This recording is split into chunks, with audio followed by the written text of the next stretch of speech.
राज्य महिला आयोगाच्या अध्यक्षा रुपाली चाकणकर यांच्याकडनं अक्षम्य अशा चुका झाल्या। जेव्हा लोकांनी त्यांना या प्रकरणाबाबत जाब विचारला तेव्हा त्या लोकांचा उल्लेख रुपाली चाकणकर यांनी चिल्लर असा केला।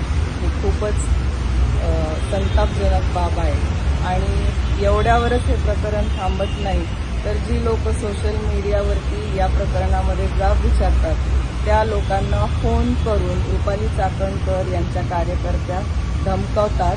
या गोष्टीचा आम्ही राष्ट्रवादी काँग्रेस पक्ष शरदचंद्र पवार महिला विंगच्या वतीनं निषेध नोंदवत आहोत आणि रुपाली चाकणकर यांना राज्य महिला आयोगाच्या अध्यक्षपदावरनं रिकामं करावं अशी देवेंद्रजी फडणवीस, अजितदादा पवार आणि एकनाथजी शिंदे यांच्याकडे या पत्राद्वारे आम्ही मागणी करत आहोत।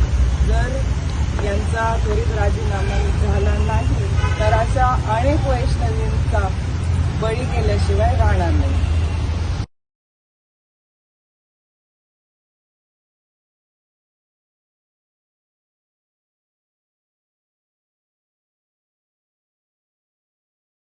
रुपालीताई चाकणकरांनी खरंच आपला राजीनामा द्यावा, कारण पुढे जे काही बळी जाणार आहेत त्या वाचवण्यासाठी आमचा प्रयत्न आहे।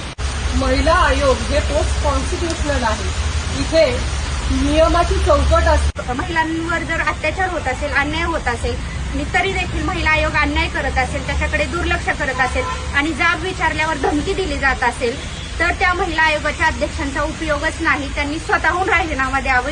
त्यामुळे रुपालीताईंनी स्वतः विचार करावा की आपण कितपर्यंत आपण एक महिला आहे आणि त्या महिला भगिनींवर आपण कितपर्यंत त्याला योग्य न्याय देऊ शकतोय। त्यामुळे रुपालीताईंनी स्वतःहून महिला आयोगाचा राजीनामा द्यावा। रुपालीताई चाकणकर आपण राजीनामा द्यावा आणि जर राजीनामा देण्यात येत नसेल तर जे रिस्पॉन्सिबल पर्सन आहे त्यांनी राजीनामा घ्यावा। ही एक महिला म्हणून आमची सरकारला विनंती असणार। तुम्ही जर त्याच्यावरती योग्य दखल घेत नसेल तर तुम्ही त्या पदावर बसण्यास आग्रह आहात का?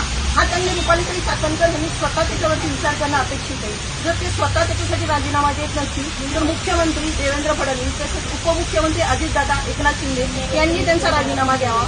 वैष्णवीला न्याय मिळाला असता ती आज आपल्या ठिकाणी असती।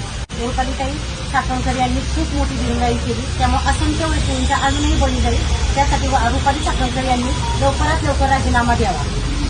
अजितदादा असू दे, मुख्यमंत्री देवेंद्र फडणवीस असू दे, एकनाथ शिंदे